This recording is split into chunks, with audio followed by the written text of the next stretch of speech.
plane of the jaw, and I don't want to make it too strong. It already seems too strong. I'm going to darken it with a bit of alizarin crimson.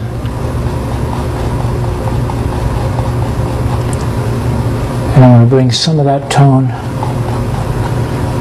down into that shadow. This is light, reflected light is light bouncing back into the shadow. And of course, as every artist knows, you see the reflected light only in the shadow. You don't see it in the light. It's everywhere, but you only see it in the shadow.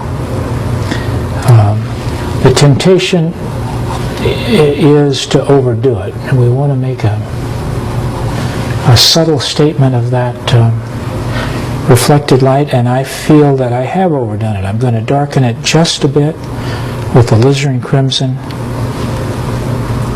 and a touch of neutral. I want to push that down in value just a bit.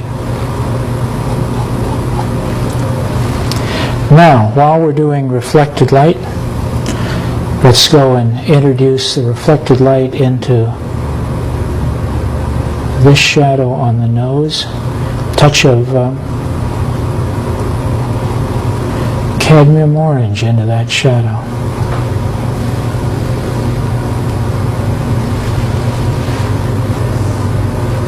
And a touch of reflected light up here between the eyebrow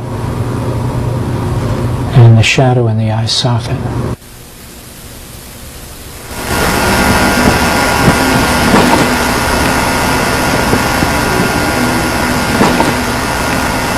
Now we're at step number 20, which says restate the halftones, and let's start in the area of the hair. I've got the halftone of the light struck area of the hair on a fan brush, and let's just play with these forms a little bit and try to suggest the forms of the hair as they fall down here. It's fun to be playful with the brush, attempting to avoid being too cute with it, too gimmicky. What I'm after is the architecture of that hair, the light and shade architecture of that hair.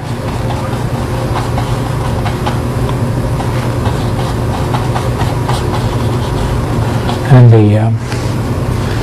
but I must get some of the feeling of the texture and flow of it as well, such as that curl beside the forehead there. And then some of these wonderful curls here beside the face. I can't hope to reproduce all the ones that I see in front of me.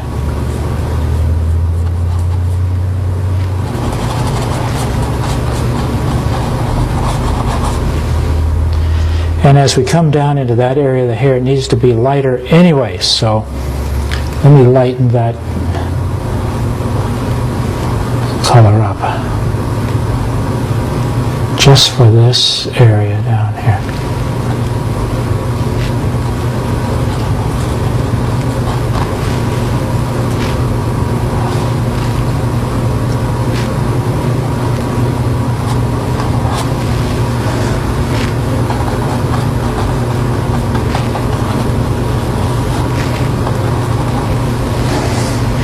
Now going up onto the top of the head,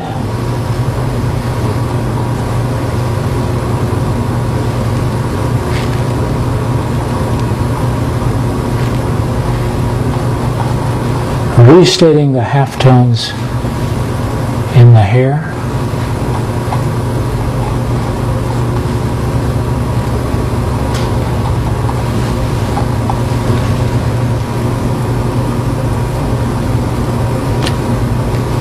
All right, I'm going to I'm remixing that intense halftone, but I used the transitioned halftone.